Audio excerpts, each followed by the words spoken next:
été chercher ça loin, vous allez me dire. Comme si le mot terroriste ou la sécurité nationale chambranlait parce que le gouvernement souhaite se doter d'un peu plus de crocs à la table de négociation de ces sociétés d'État. 3 termes à retenir. Austérité fiscale, réalisme géopolitique et conservatisme social. Additionnez-les, multipliez-les, divisez-les, retournez-les de tous les côtés, vous obtiendrez, c'est aussi sûr que Copernic avait raison, une forme ou une autre de réganisme dans vos politiques culturelles.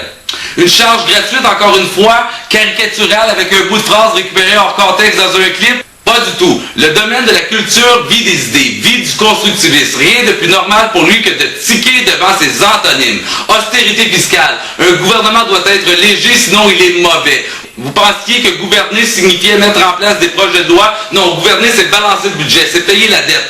C'est on ne peut plus réaliste, on en convient tous. C'est ce que nous appelons dans notre analyse du projet de loi C-60 et du Corps Radio-Canada une mise à terre des idées et sans doute un peu aussi une mise à terre du domaine de la culture au grand complet. Or, la Radio-Can est une institution culturelle qui ne peut que se braquer devant de telles mises à terre. Avoir une idée, cela ne coûte rien, ou presque. Lorsque le domaine de la culture devient ainsi une source de danger parce qu'il cesse de répondre aux mêmes préceptes du pragmatisme ou du réalisme économique ou matériel, il faut s'inquiéter.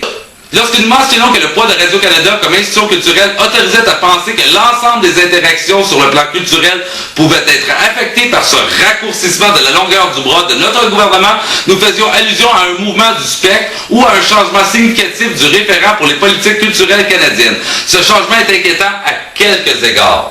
En envisageant que le référent des politiques culturelles canadiennes bouge ainsi vers une forme plus marquée de conservatisme social, il faut appréhender que l'espace dévolu à la défiance du libéralisme se contractera. Qu'en somme, moins d'idées originales pourront être mises de l'avant parce que plus d'entre elles seront destinées à promouvoir l'ordre et le bon gouvernement. Et que par un effet boule de neige, seules les idées qui ne remettent rien en question, qui ne posent aucune question même, s'imposeront comme un nouveau normatif. Tout le monde pareil, tout le monde mange du high grade.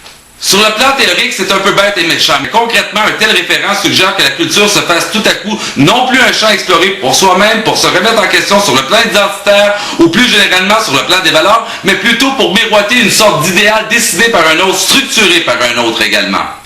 Le réganisme culturel, par exemple, d'après la présidence de Ronald Reagan aux États-Unis, se définit par la production de véhicules artistiques ou culturels destinés à faire la monstration que les noyaux familiaux équilibrés, sécurisants et autonomes permettent des jeunesses et des vieillesses mieux accomplies. En retour, le constructivisme y est présenté comme dangereux parce qu'il n'est jamais véritablement possible de déterminer quel intérêt ces idées servent et où elles mèneront advenant qu'elles soient récupérées politiquement, économiquement, socialement, culturellement, voire artistiquement.